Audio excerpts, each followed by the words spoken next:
So as a solution, friends, the first step we may want to take, or we have to take here, is to find a way of removing these root signs. Does this make sense to us? Very good. So one quick way we can do that is to take the square of both sides. So we square both sides now. And of course, this gives us what? 81 here, right? Very good. The question now is, how do we square the left part of this equation?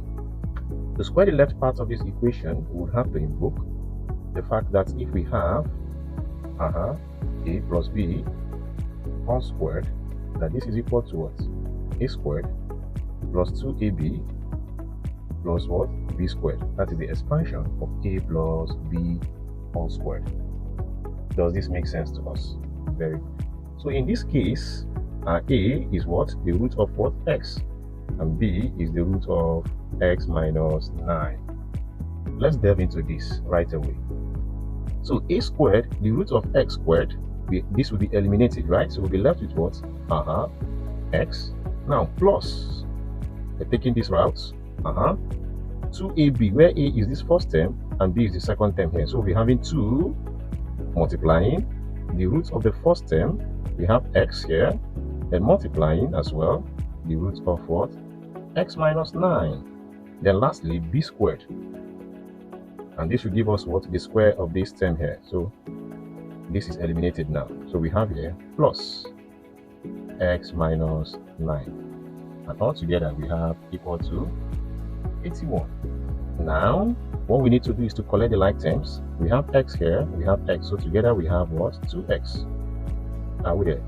Now, minus 9, we can transport to the other side of the equation. And it becomes what? 81 plus 9. And that gives us what? 90. But before we get there, what happens to this expression within? So 2x now taken, so we have plus 2 multiplying. What do you think we can do here?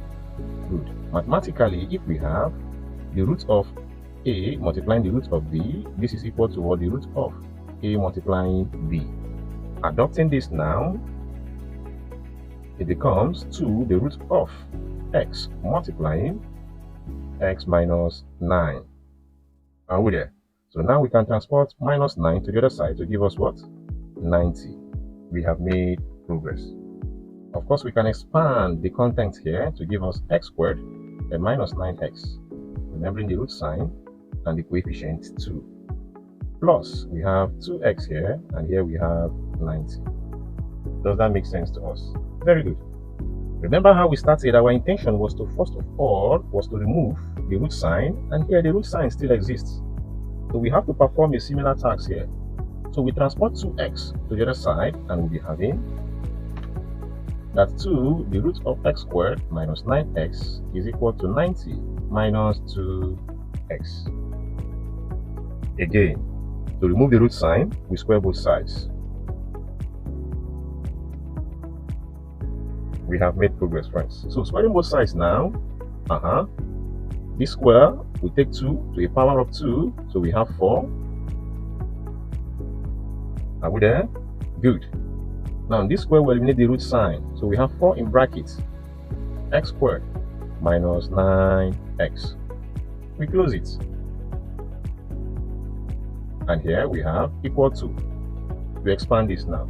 And to expand this, we go back to adopt this same expression. The difference now is that here we have plus, whereas here we have minus. And this will only reflect here. So expanding this, we'll be having 90 squared, as stated here. This gives us what? It's 100. Okay. Now minus twice the product of these two terms. 90 times 2x will give us 180x.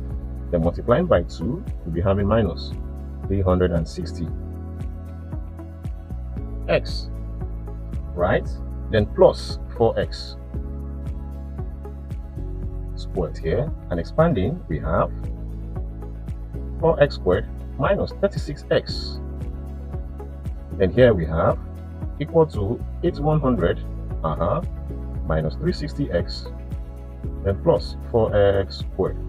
There you realize that what? 4x squared appears on the left as well as on the right, so we can eliminate these two terms. We have minus 36x plus 360x is equal to 8100x. This gives us what? 324x, and this equates to 8100. And finally, x becomes 8100 divided by 324. And at the end of the day, x is equal to 25.